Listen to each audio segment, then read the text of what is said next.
I'm making a labyrinth map here at the Red Quills this week. It's a kind of a grid map, a cross between the concepts of a mega dungeon and something like a pocket dimension, like the Feywild map we worked on earlier. Something that's transient and changeable, more like a city than a dungeon, something that the players can return to over and over to keep finding secrets and details and NPCs. So let's start by setting the ambience for it. The sound of dripping water, echoes of stone walls, the soft squelch of boots in muck, the distant chittering, unseen creatures scurrying through the darkness. We look down a narrow, dimly lit tunnel as a group of adventurers descend into the underbelly of a sprawling city. Around them stretch the sewers, the Undercity, a place where secrets are buried and danger can lurk around every corner.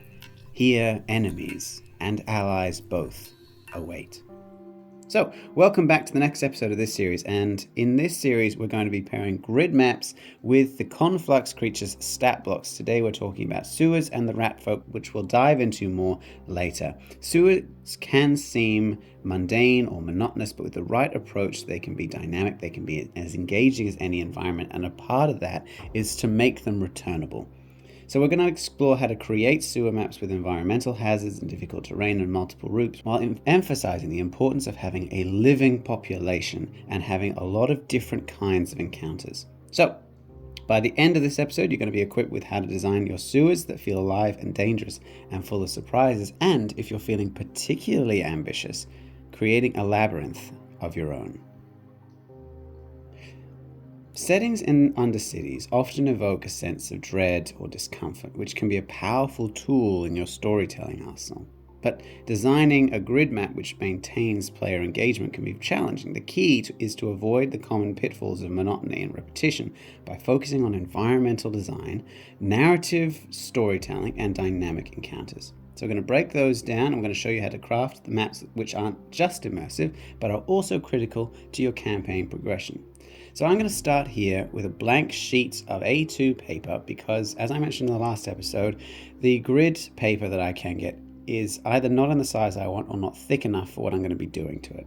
So I'm just going to draw my own grid on, and then later on I will erase the grid in the places which aren't relevant, which I also quite like because it's tidier. So as we go through this process, I'm going to reference the techniques that I discussed in the previous episode, especially with environmental storytelling, and I'm going to ensure that every section of this map contributes to the overall narrative. So by the end, you're going to have a labyrinth that's full of detail and life with 100 different ways of getting through it and 100 different details that you can add and tell different stories with, which is perfectly tailored to your own world.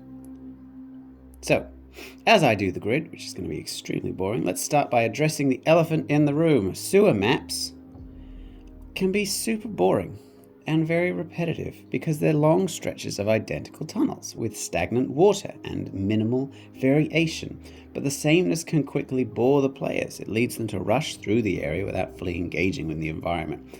So the first step to overcoming this is to understand what the pitfalls are. One of the most common mistakes is relying too heavily on grid symmetry and uniformity. While that makes sense from an architectural standpoint, generally speaking, sewers are built over the course of decades or centuries, which means it'll have different architects with different ideas of how best to do it. So you can work into the world building why it's not uniform or symmetrical. Because while sewers are typically built with functionality in mind, a perfectly symmetrical grid map can make exploration extremely dull. Another issue is the lack of narrative or environmental clues that gives the players a reason to care about their surroundings.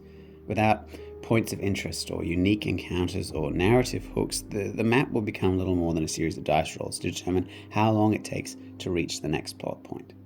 So to counteract that, you need to introduce more varied terrain, more dynamic environmental features, and sewers, despite their utilitarianism, are far from uniform. There are flooded sections, there are crumbling walls, sudden drops that add complexity and variety to your map. So as I go through now, you can see that I'm going to outline all of the different rooms, which are different sizes, different makes. Some of them imply cave-ins. The paths are different thicknesses, so some of them you'll need to squeeze through. So in the end, when I finish the map, you're going to have a map that is not only layered, but one in which you have 1,000 dead ends and 1,000 different ways to get to the end result, which is the camp of the Ratfolk on the far side. You can start on the top left and move further. Now you can use this map when I've finished as a grid map for your players so they can explore it. You can give them a fog of war so they can't see the whole thing, or you can just keep it for yourself, measuring the distances out and using it as a battle map as needed for individual chambers. Back on point though, as I'm going to keep doing the outlines of the various rooms, you want to consider the environmental storytelling, which is how the details in the map itself contribute to the story that you're telling. So for example, the bottom right of this map is going to be overrun by the Ratfolk, who've built makeshift homes in a junk pile, and they're turning the area into a stronghold. They want to stay safe, so they've laid a bunch of different traps and are in the most impregnable part of the sewers. But there are also ways in which you can clue in other details, smaller details which hint at larger stories. There's a collapsed tunnel on the left-hand side, which suggests sabotage in the past, and there's an abandoned cache of supplies in one of the larger chambers towards the start, which leaves clues about a group of beggars that have made their court in the sewers. You can create a rich environment that the players can piece together as they explore, which keeps them engaged and invested in the environment. So, now that we've talked a bit about what you want to keep in mind, let's do a bit of designing here. You can see that I've got a variety of different sizes of chambers and different layouts there. I've just made what I'm going to call a maze, which isn't really a maze. It's a catchment area for the old sewer in which a hunter creature lives now. There are old chains strewn across the various paths within it, which make the terrain difficult for players who are trying to avoid the hunter, and do indeed turn it into more of a maze, because it's difficult to see where the chains are until you stumble across them. So I'm going to outline each of the rooms now in a smaller pen now, and then I'm going to use finer pens to add in details on the bottom so that you have environmental clues yourself that you can refer to without having to write down everything. A picture is worth 1,000 words. So now that we've discussed the theory and I'm going into the details, let's move on to the practical application. You're going to create the map itself. So I started by sketching out a general layout, and I kept in mind the need for variation. I'm using a 1 centimeter grid here, which means that I'll need to blow it up if I want to use it, which is fine. I'm going to scan it and I'm going to upload it, and you can download it too. It's in the description below. So instead of a straight symmetrical design, you want to aim for a more organic layout, which suggests different construction phases or damage over time, or burrowing creatures that have made their homes in the sewers. Consider, like I've done here, adding in areas of difficult terrain, like sludge-filled sections that slow movement, or particularly narrow pathways, which limit player positioning. There are flooded sections that add a layer of danger, especially if players have to wade through them without knowing what lies beneath the murky water. And I've also, I'll do it later, but I'm adding in a few pipes that can move the water through the sewers to open up or close down the various areas. And you can see around the exterior of the map, I've added in collapsed or blockaded pipes that lead to different parts of the sewers so that I can expand it and change it as needed, which lends itself to the labyrinthine ideas of the map. Speaking of changing the area, environmental hazards are a key feature of any sewer map.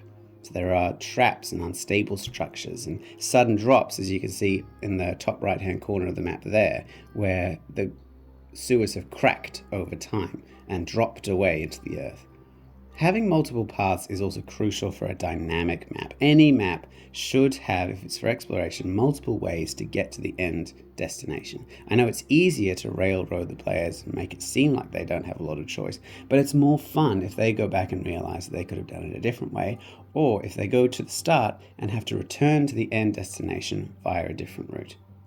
When designing paths, it's also important to think about what challenges the players are going to overcome to get there. Now, we've talked about the 5-room system in other videos before, so you can use that here as well. But I'm also talking about the kind of different vibes of rooms. I'm going to label them here now so that I have a reference point when I'm designing the floor of the room, so that I know what kind of challenges they're going to have to overcome, whether these are combat challenges, whether they're environmental challenges or traps or puzzles, whether it's going to just be an ambient room where they can take a short or long rest.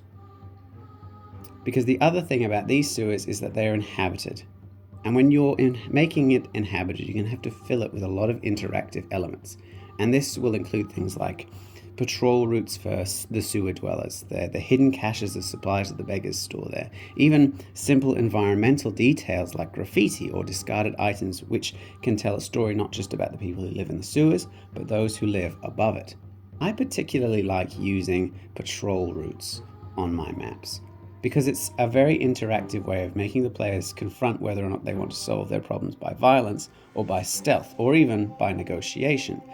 In the top left of this map, where I'm doing now, is the Court of Beggars. So they have a king there who holds court, and all of the beggars bring him a percentage of their takings for the day, which is great culturally speaking, really fleshes out the world, but it also means that the beggars take their riches around the king very seriously. So they have a lot of different patrols, but they don't patrol in a very military way, because beggars tend not to.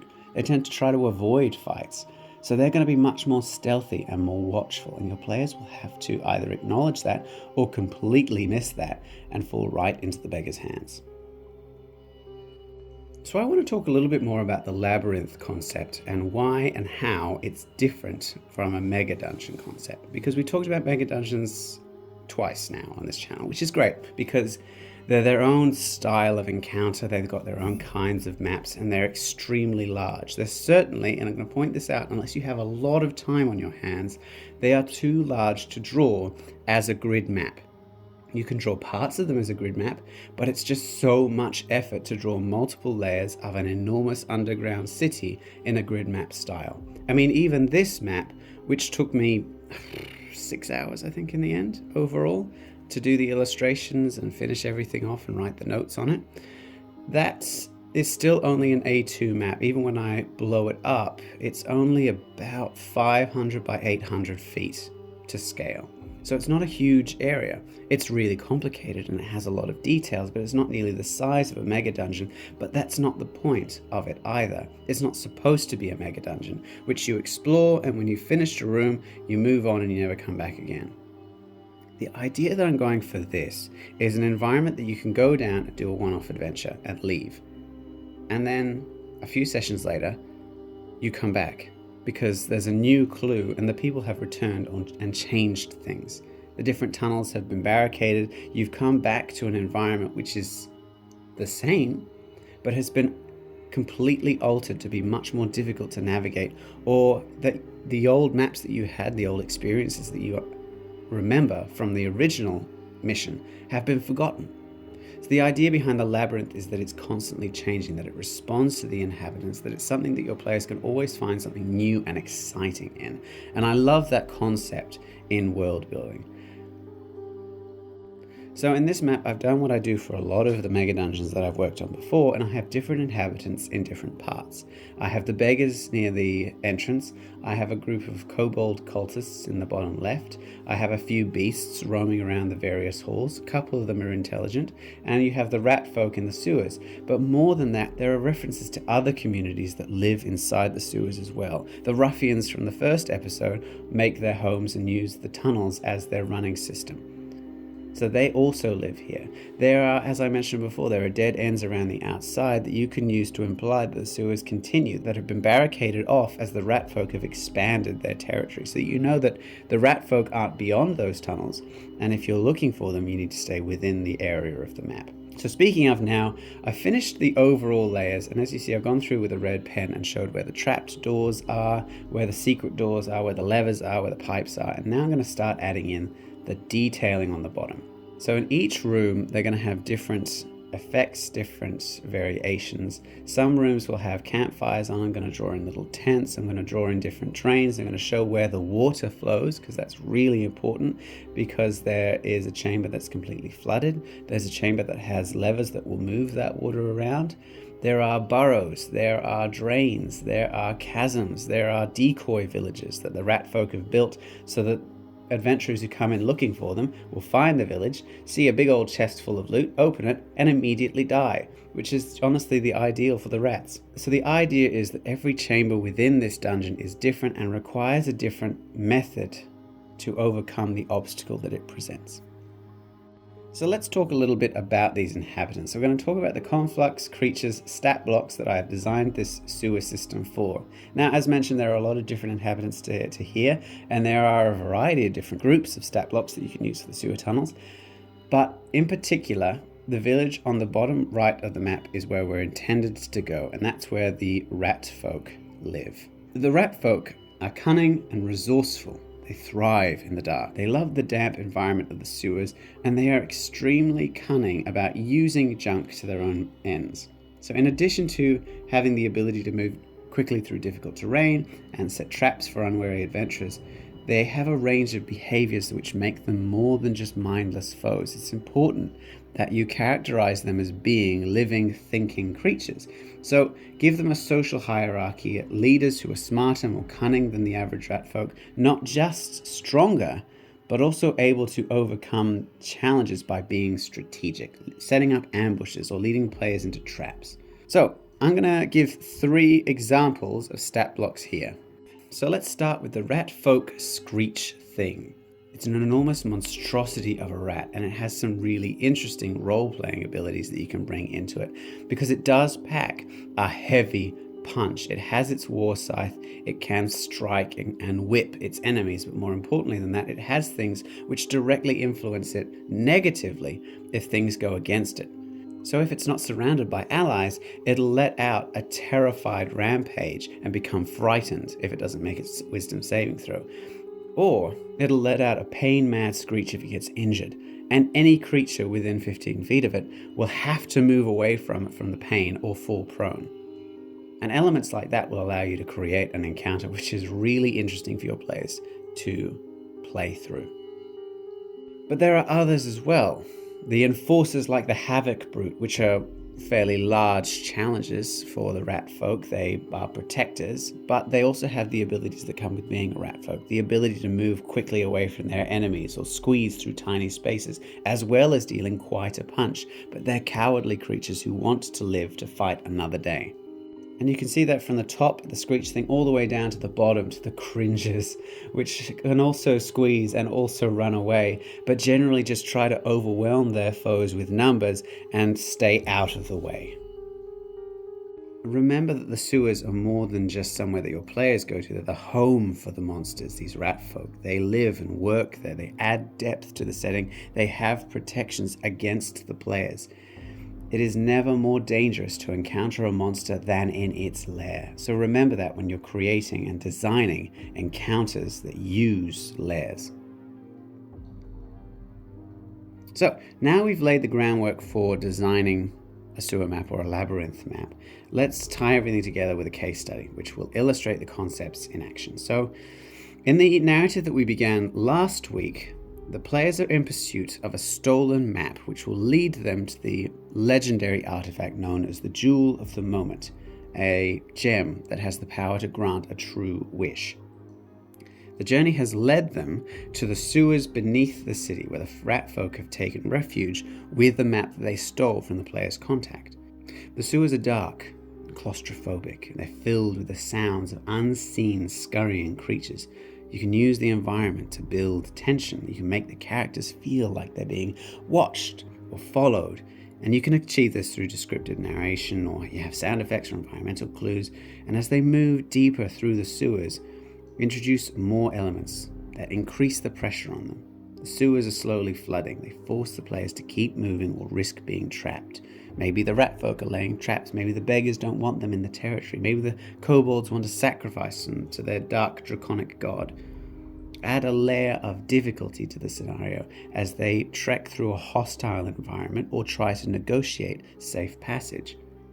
So the rats have killed the player's contact and stripped the body of all valuables. They don't know the value of the map that they've taken, but they brought it back to their stronghold, in the center of which is an enormous junk pile from which they create their own huts, their gadgets and their gizmos, their traps and their chests. The players will have to dive down into the village, the very heart of their domain, and search through it, which the rats will be very unwilling to allow them to do, but gives you the opportunity to create an encounter in which they have to either kill the rats or find a way to drive them away by making them frightened. So I think we're about done. We've just finished up our sewer map, and we've talked about the ways in which you can make a sewer encounter interesting and dynamic and make it a place that you can return to, making it labyrinthine and interesting and inhabitable. So by varying the terrain and by integrating environmental hazards and populating the sewers, you can transform what might seem like a mundane setting to one that's full of life and danger and storytelling potential. I hope you enjoyed this episode of the Red Quills. If you did, please let me know in the comments below. If you found that this was quite helpful and you want to describe more interactive environments and self-contained sub-realities of your own, you can check out the other Megadungeons videos that I've done. I come out with a new video every week. Next week we'll be diving into how to do temple and dungeon grid maps as we follow along on this quest. And I keep using the stat blocks that Conflux Creatures has so kindly shared with me for this. If you enjoyed this, take a look at the other videos that I've got. I've got all kinds of different, I've got a library of different videos that you can use to explore your own world and come up with ideas for your map making. So you can check those out. For those of you who have subscribed, you'll get a notification when next week's video is ready. I'm going to come out with a few shorts until then to illustrate specific concepts. And if you want more information, if you want to talk to me directly, you can always join the Discord or our Patreon channel, which is free to join, in which you'll get more behind the scenes looks and more details and more of the downloadables like the map and the handouts that I've created for these particular settings, as well as the links to Conflux Creatures stat blocks. So next week we're going to delve into dungeon grid maps, and until then I will see you next time. Happy mapping.